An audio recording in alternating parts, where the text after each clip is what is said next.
sure what to call this, and this is typically like not my normal content. Normally I just show y'all what I'm doing and how I'm doing it, etc.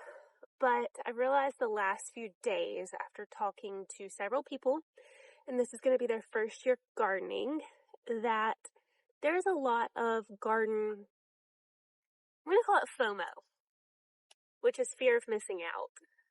But maybe it's like envious or jealousy or this, you've got to do it like, your garden's got to look like somebody else's, or yours isn't good enough, or you don't have what somebody else has, so you can't grow a garden. And I'm here to tell you, 10 years ago, I started this journey by myself. I had just married my husband. I was pregnant, and I begged for this 4x16 bed. And this is all that I had that year. And it's all that I used for probably 2 to 3 years.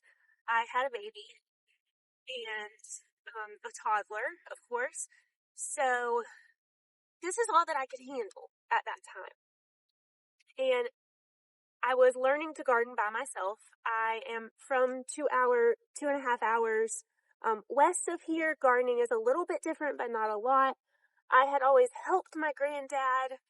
I was a little kid who grew corn in the driveway, but I had never gardened by myself. So this was all I could handle. My responsibilities of taking care of my baby by myself and things like that just didn't allow me to have bigger than this 4x16 bed. But I grew everything in here. I grew sunflowers, I grew squash, I knew nothing about spacing. I knew nothing about what to plant next to each other and what not to. And I had a lot of success in this garden. I didn't have a trellis. I planted my cucumbers in the corner and they grew on the ground. And that was, I say this every single time, that was probably the best cucumbers that I've ever grown. It's probably the most that I ever grown. And I think I had like 2 plants. And I grew them on the ground.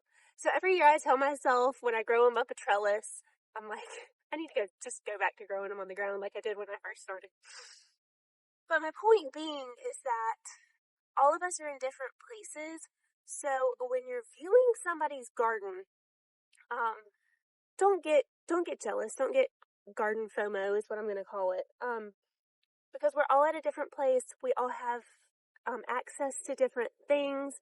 I don't believe in spending a ton of money on things to grow in. And so after those 2 to 3 years, my husband added this second 4x16 bed, and it actually rotted out this year, so we had to replace it. So for several more years, I grew in just the 2 beds, and it gave me a little bit more space. And as I conquered it, I have slowly added the metal beds that you will see around, and I'm going to link those because they are super affordable. I put them together myself because my husband did not have time back when I was buying those to help me build more of the wooden beds. I put them together myself, maybe took 30 minutes. It's just a couple screws, and I added those in when I felt like I had master notice that there's some feed troughs. They are feed troughs or water troughs that, as my horses have busted holes in them, I have repurposed into garden planters. And I really like them because they're pretty deep, and so they don't dry out as fast here in Florida. I also had a family member call me a few weeks ago and say, hey, I have a trough. Could you use it? And I said, sure. So I have another trough back here, and then I have one in front of me that we gathered up from somewhere around here. And so I have gathered troughs. You'll see the videos that I posted today in shorts. I'm going to compress those and make them into a bigger YouTube video so that they're easier to watch for you guys.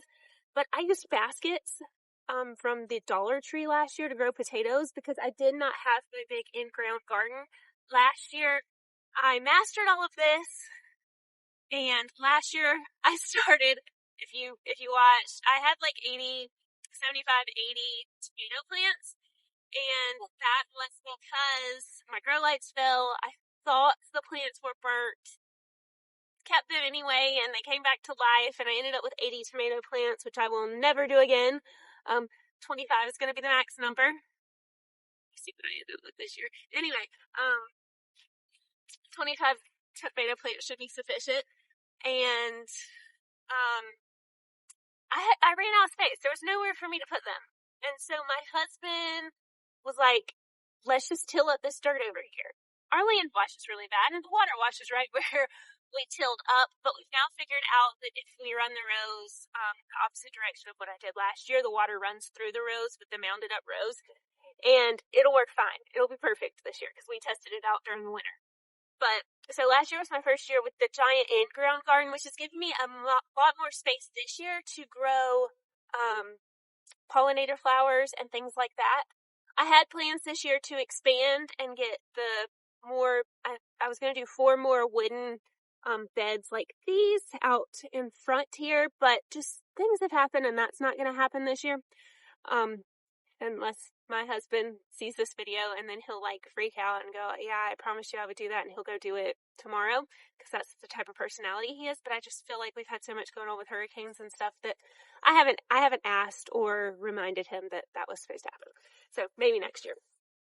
So just don't feel like you have to have this giant space. I grow a lot of stuff in decorative flower pots, and people were always like, oh my God, that's not food grade safe, whatever. But that's what I had.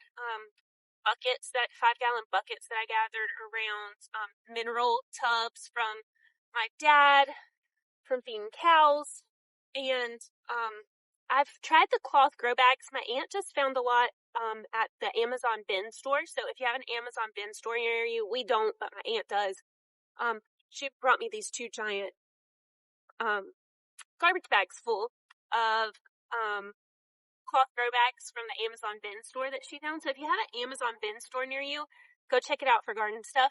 She's bought me several things from there. She loves the Amazon bin store, and she loved Dirt Cheap, but I think Dirt Cheap closed. But just don't feel like your garden is less than somebody else's because it's what you have. So I am currently planning my garden for this year. And like I said, I started with just this one bed, and then this would be the one that we added, and then I've slowly added all of these little ones around, and then this was supposed to be what I added this year, which was 2 more of these, but 2 to 4 more of these, but we didn't get around to that, so. And then last year I added the giant grow garden. And this year I'm adding the cut flower gardens. So just don't feel like you're less than or like your garden is insufficient, because any food that you grow is going to be amazing and better for you than what the grocery store has. And you're learning as you go. This bed was my original one. And yes, it's lasted 10 years. It like hasn't rotted out or anything.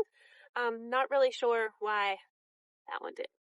But it did, and we had to replace it. I'm going to link the metal beds that I use because they were less than $50 when I purchased them. Put them in your Amazon cart and watch them, though, if they're not on sale, because Amazon will put them on sale pretty regularly. And then, like I said, just use what you have. I got mineral tubs from places, 5-gallon buckets. You can find food grade ones. All of the ones at Tractor Supply, the white Tractor Supply buckets, I think they're white. They're white or red. They're red. Those are all food grade. So, Tractor Supply only sells food grade buckets, which is nice to know. But any food grade 5-gallon bucket, anything you can find. Okay, I actually pulled over on the side of the road one day because somebody in their junk pile had put a large wash pot. It's big. I don't know where it's gone off to. Maybe the bottom finally busted out. Anyway, I pulled it out of the trash. So I'm a dumpster gardener. There's people with these big fancy beds, and that's great for them. I don't feel like spending money to grow I feel like spending a lot of money to grow my own food kind of defeats the purpose, which is why I've started starting my own plants, that's another thing. You don't have to start your own plants. You don't have to start your own plants from seed. You can go to the store and buy plants. They're way more expensive than a seed. If you're local to Tallahassee, Esposito's has a deal. It's 8 plants for $10 in their garden section. They have them right now. I plan on going in a few weeks because even though I start my own seeds, I love buying plants. They have a brand that they will get. I think they're called Chef Jeff's, but I think they usually get them further into March because they're bigger plants than what they have now. They're the best. If you're going to buy plants, the Chef Jeff's are amazing. They are usually disease-free. I've had great success with the Chef Jeff's. But you can go buy your own plants. You don't have to start things from seeds. If you're going to buy plants, though, don't buy cucumbers, squash, pumpkins, okra, things like that, because those are super easy to start from seed. I mean, you can stick a seed anywhere. My back porch last year had pumpkins growing because my kids scattered seeds, and we all of a sudden became pumpkin farmers. We had hundreds of pumpkins, but little pumpkins, the little baby boo white pumpkins. Don't pay money for those at the store. Just buy a pack of seeds. The seeds are $1.98 at the most, and stick those in the ground, water them. You'll have plants in 2 to 3 days. So don't buy those from the store, but your tomatoes and your peppers and your eggplants and your herbs that are harder to start from seed, go buy those from the store. You don't have to start them from seed. You don't have to spend a bunch of money on seed starting stuff and greenhouses and setups to start seed. I just did it because this is my hobby and this is what I do, and I didn't start starting seeds till probably 3 or 4 years ago. I don't really know my timeline. I'd have to go back and look at pictures. But I didn't starting my own seeds. These plants came, the first year I did it, these plants came from Lowe's. They were squash. Now I know better. Now I know not to waste my money, $5.98, I think is what I saw them advertise for, on squash plants to grow in these gardens. Because they're so cheap and they're super easy to grow. Lettuce, don't buy lettuce. Don't buy lettuce. Your brassicas, they sprout really easy as well. Unless you have a farm store. Like our farm store sells plugs, or they used to. They haven't the last 2 years, but they used to sell plugs. And so they were pretty affordable because you got a bundle of 15 for what you get the packs of them for. But all those things are easy to grow from seed, but tomatoes, peppers, and eggplant are pretty hard to grow from seed, so don't stress yourself out. Go buy them from the store. Like I said, Esposito's currently has 8 for $10. They're smaller starts and are going to need to be kept inside under probably some grow lights until we get our last frost in March. Also, right now we are currently experiencing false spring. You'll notice that it is hot out. It's 70 degrees out here. The wind is blowing. It feels like spring. The temps dip back down next week for a few days, and then they'll dip back down usually again in March, and we'll get another frost. So don't plant your tomatoes and your peppers out in your garden unless it is past your last frost date and you are sure we are not going to get a frost, or you have some type of cover that you can put over. Even the temperatures tend to get down low enough that it would kill your plant without frost. So just keep that in mind. Fall, spring usually happens twice. Don't go planting everything out in your garden. Like I said, don't let anybody make you feel insecure because you don't start your own seeds, but you don't have a giant fancy garden. Just work with what you have. It's fun. It can be fun. It can also be really stressful. Like my goats ate my garden, and my grow lights fell last year, and I thought I ruined all of my tomato plants. I lost a whole rack in my greenhouse over the weekend, the top rack in my greenhouse over the weekend. I moved my plants so that they could get more sun. It got too hot in there while I was at church and burnt the top layer of my greenhouse. So, things are going to happen. I'm not stressed about it. I'm not starting more seeds. I'm going to go buy some tomatoes, like I said, from Esposito's. If I feel like I need more, I still have 20 plants left, so it's not a huge deal. We all make mistakes. We all have our issues. Every good gardener has an issue. Every year comes with a different issue. So, just happy gardening. Start where you are. This is where I started. And this is where I am. So I will talk to you guys later. I just felt called to tell y'all not to have garden FOMO. It's okay.